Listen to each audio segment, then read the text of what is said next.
Thank you, everybody. Please have a seat. It is good to be back at NALEO. Qué placer estar aquí con tantos amigos. It is wonderful to see a lot of good friends from all across the country. It is nice to be at Disney World. This is now the second time I've come to Disney World without my daughters. They are not happy with me.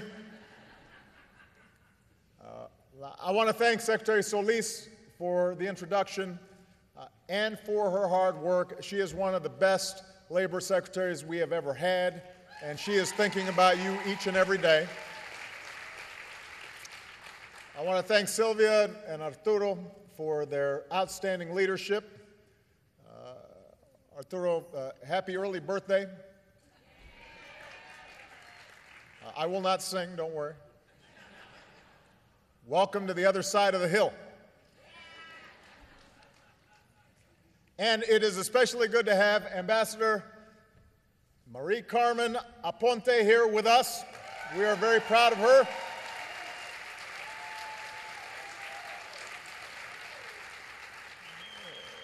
When the Senate refused to confirm Marie, I sent her to El Salvador anyway because I knew she was going to do an outstanding job, and she has. And I'm glad to see the Senate finally confirmed her last week. So she's now official. Last but not least, I want to thank all of you. It's always nice to get out of Washington. It's nice to get a little Florida sunshine, but it's especially nice to see folks who have devoted themselves to serving their communities and their country, who've dedicated themselves to making people's lives just a little bit better, each and every day, at every level.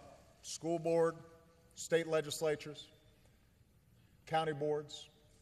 You guys are where the rubber hits the road. And I've had a chance to see many of you in your local communities and hear the stories of all your efforts and all your hopes and all your dreams, and also some of your frustrations and the hardships that are taking place. You know, yesterday your featured speaker came here and said that the election in November isn't about two people. It's not about being a Republican or a Democrat or an independent. It is about the future of America. And while we've got a lot of differences, he and I, on this point, I could not agree more. This is about America's future. The defining issue of our time is whether we carry forward the promise that has drawn generations of immigrants to our shores from every corner of the globe, sometimes at great risk. Men and women drawn by the promise that no matter who you are, no matter what you look like, no matter where you come from, no matter what your last name, this is a place where you can make it if you try. This is a place where you can make it if you try. And whether our ancestors arrived on the Mayflower or were brought here on slave ships, whether they signed in at Ellis Island or they crossed the Rio Grande, their diversity has not only enriched this country, it helped build the greatest economic engine the world has ever known. Hungry people, striving people, dreamers, risk takers. People don't come here looking for handouts. We are a nation of strivers and climbers and entrepreneurs, the hardest working people on earth. And nobody personifies these American values, these American traits, more than the Latino community. That's the essence of who you are. All we ask for is that hard work pays off, that responsibility is rewarded, so that if these men and women put in enough effort, they can find a good job. own their own home, send their kids to college, let their kids dream even bigger, put away a little bit for retirement, not go bankrupt when you get sick. And I ran for this office because for more than a decade, that dream had been slipping away from too many Americans. Before I even took office, the worst economic crisis of our lifetimes pushed it even further from reach, particularly for a lot of Latino communities, which had already faced higher unemployment and higher poverty rates. So the question is not whether we need to do better. Of course, the economy isn't where it needs to be. Of course, there's still too many who struggle. We've got so much more work to do. But the question is, how do we make the economy grow faster? How do we create more jobs? How do we create more opportunity?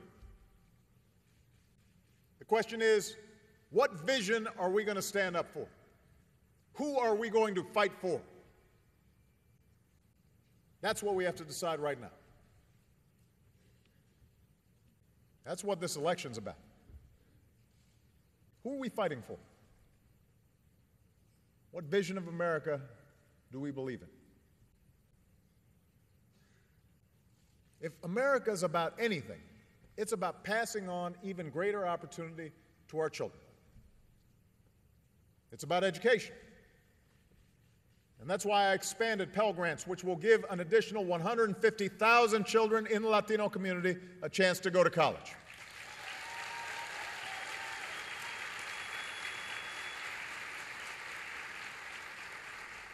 That's why I've invested in our community colleges, which are a gateway to a good job for so many Hispanic Americans, Americans of every stripe. That's why schools in almost every state, some in the toughest neighborhoods around, have answered our challenge to raise their standards for teaching and learning, not by teaching to a test, but by expanding creativity and improving curriculums and focusing more on kids who are hardest to reach, so that we give every child a fighting chance. That's part of the vision of America that we believe in. In this country, we believe that if you want to take a risk on a new idea, you should have the chance to succeed. And you shouldn't have to have wealthy parents in order to be successful. Latino-owned businesses have been the fastest growing small businesses, and we've cut their taxes 18 times. We've expanded new loans and new credit so they can grow and they can hire. That's the vision we believe in. In America, we believe you shouldn't go broke because you get sick. Hard-working people out there, sometimes 2 jobs, 3 jobs, still don't have health insurance. If you did have health insurance, insurance companies were able to discriminate against certain patients. That was wrong. It was wrong to let insurance companies just jack up premiums for no reason, and to have millions of working Americans uninsured, with the Latino community having the highest rate of uninsured of any community in the country. So after a century of trying, we finally passed reform that will make health care affordable and available for every American. That was the right thing to do. That was the right thing to do. That was the right thing to do.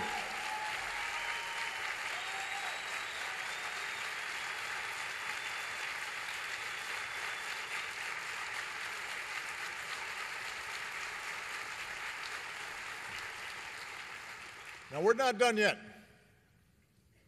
We've got more to do. We need to put more good teachers in our classrooms.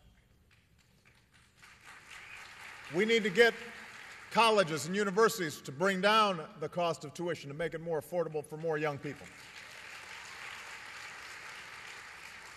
We need to invest in new research and innovation, especially new sources of energy and high-tech manufacturing. We need to put people back to work, rebuilding our roads and our highways and our runways. Construction jobs can have a huge ripple effect in communities all across the country, and nobody knows it better than state and local officials. You know the difference it makes. And with the housing bubble bursting, we've got tens of thousands of construction workers just ready and eager to get to work. We need to give families in hard-hit housing markets like Florida and Nevada the chance to refinance and save $3,000 a year on their mortgage. That's good for those families. It's good for the housing market. It's good for the surrounding community. There's no reason why Congress hasn't already done it. Instead of just talking a big game about job creators, we should give small business owners a tax break for hiring more workers or for paying higher wages. Instead of rewarding companies that ship jobs overseas, we should take that money and use it to cover moving expenses for companies who are bringing jobs back to America.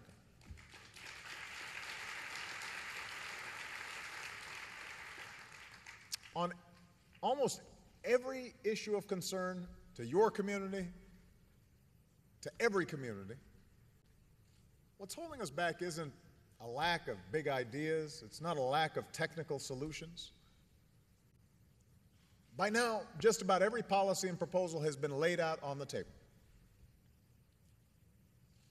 What's holding us back is a stalemate. A stalemate in Washington between two fundamentally different views of which direction we should go. The Republicans who run Congress, the man at the top of their ticket, they don't agree with any of the proposals I just talked about. They believe the best way to grow the economy is from the top down. So they want to roll back regulations and give insurance companies and credit card companies and mortgage lenders even more power to do as they please. They want to spend $5 trillion on new tax cuts, including a 25% tax cut for every millionaire in the country. And they want to pay for it by raising middle-class taxes and gutting middle-class priorities like education and training and health care and medical research. And that's it. That's it. That's their economic plan. When they tell you they can do better, that's their idea of doing better. When they tell you they know how to fix the economy, that's exactly how they plan to do it. And I think they're wrong. I think they're wrong. You know, in this country, prosperity has never come from the top down. It comes from a strong and growing middle class and creating ladders of opportunity for all those who are striving to get into the middle class. It comes from successful, thriving small businesses that over time grow into medium-sized and then large businesses. We don't need more top-down economics. What we need is a better plan for education and training and energy independence, innovation, and infrastructure that can rebuild America. What we need is a tax code that encourages companies to create jobs and manufacturing here in the United States. And yes, asks the wealthiest Americans to help pay down the deficit. That's what's needed. And what's also needed is immigration reform that finally lives up to our heritage as a nation of laws and as a nation of immigrants and continues the American story of renewal and energy and dynamism that's made us who we are.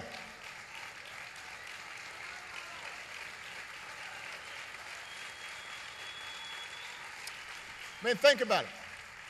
You and I both know one of America's greatest strengths has always been our ability to attract talented, hardworking people who believe in this country, who want to help make it stronger. That's what keeps us young. That's what keeps us dynamic and energized. That's what makes us who we are. But our current immigration system doesn't reflect those values. It allows the best and brightest to study here, but then tells them to leave, start companies somewhere else. It punishes immigrants and businesses who play by the rules and fails to address the fact that there are too many who don't. It separates families and it denies innocent young people the chance to earn an education or serve in the uniform of the country they love. Now, once again, the problem is not the lack of technical solutions. We know what the solutions are to this challenge. Just 6 years ago, an unlikely trio, John McCain, Ted Kennedy, President Bush, came together to champion comprehensive immigration reform.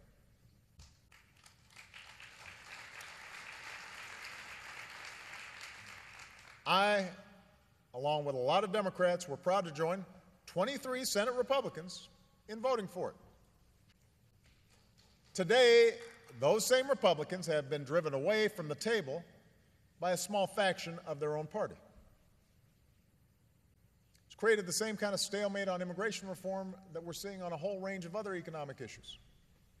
And it's given rise to a patchwork of state laws that cause more problems than they solve and are often doing more harm than good.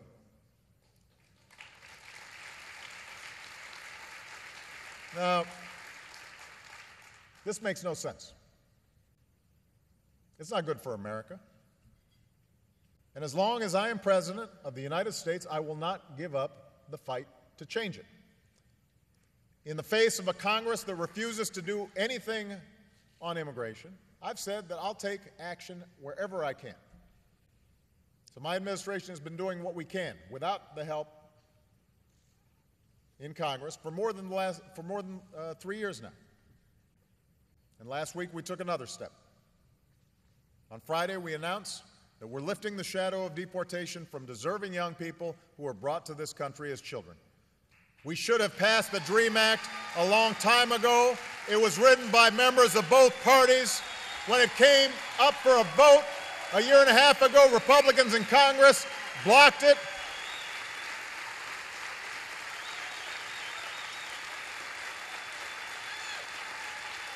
The bill hadn't changed. The need hadn't changed. The only thing that had changed was politics.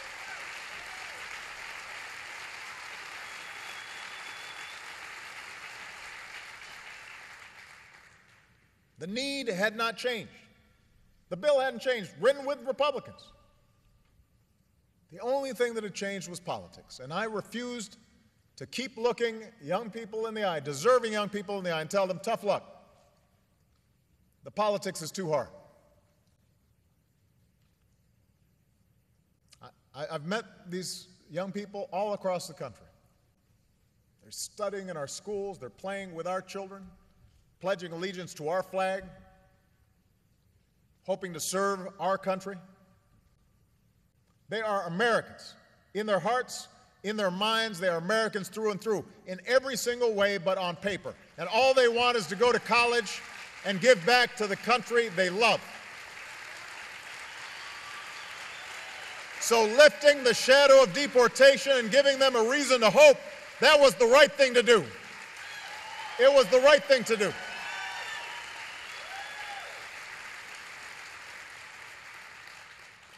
It's not amnesty. It falls short of where we need to be, a path to citizenship. It's not a permanent fix. This is a temporary measure that lets us focus our resources wisely while offering some justice to these young people.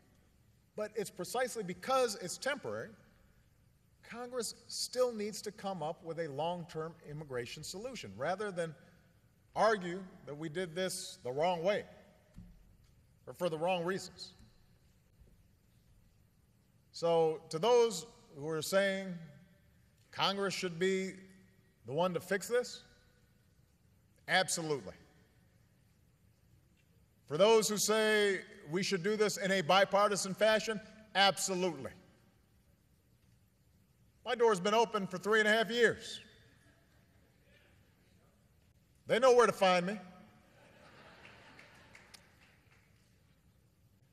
I've said time and again, send me the DREAM Act, I will sign it right away.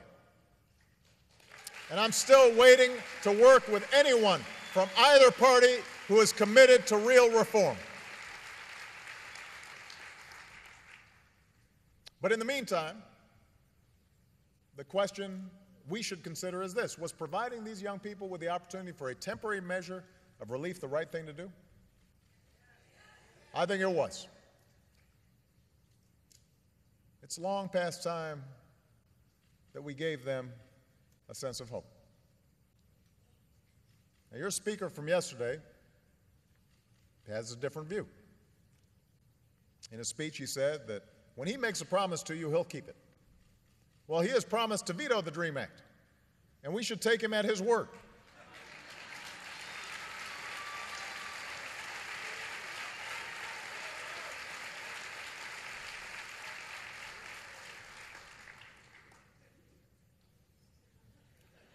I'm just saying.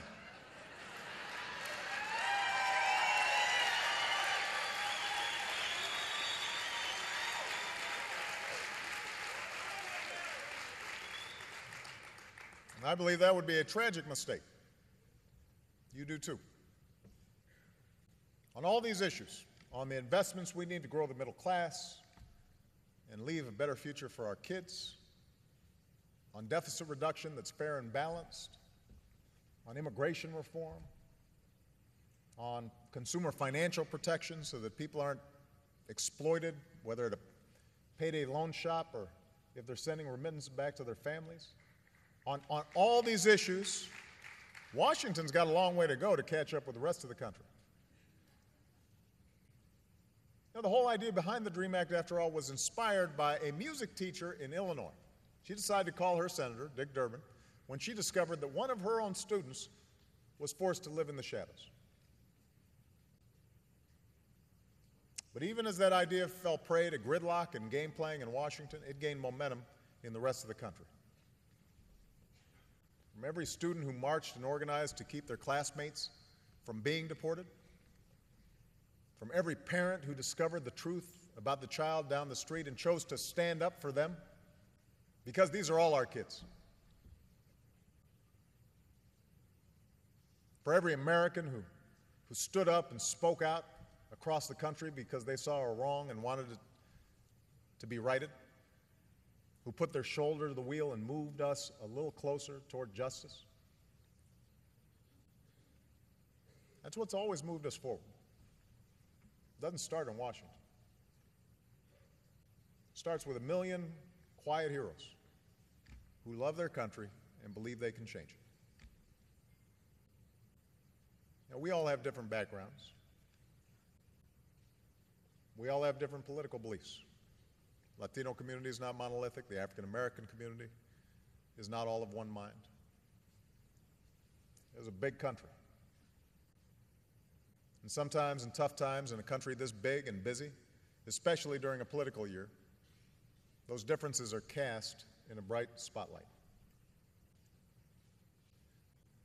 But I ran for this office because I am absolutely convinced that what binds us together has always proven stronger than what drives us apart. We are one people. We need one another.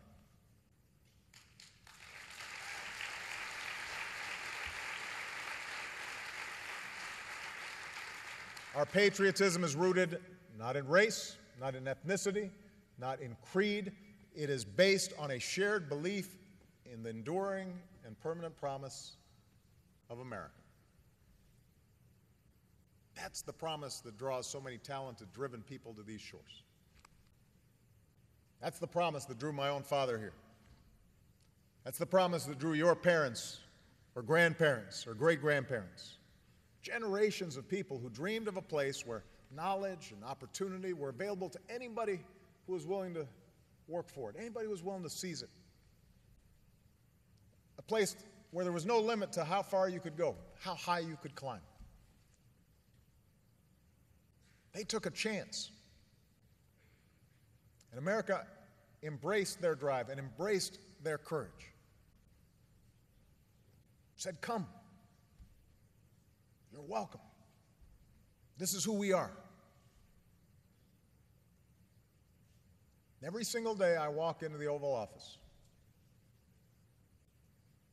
every day that I have this extraordinary privilege of being your president, I will always remember that in no other nation on earth could my story even be possible.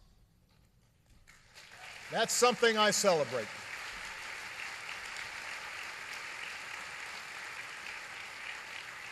That's what drives me in every decision I make. To try and widen the circle of opportunity. To fight for that big and generous and optimistic country we inherited.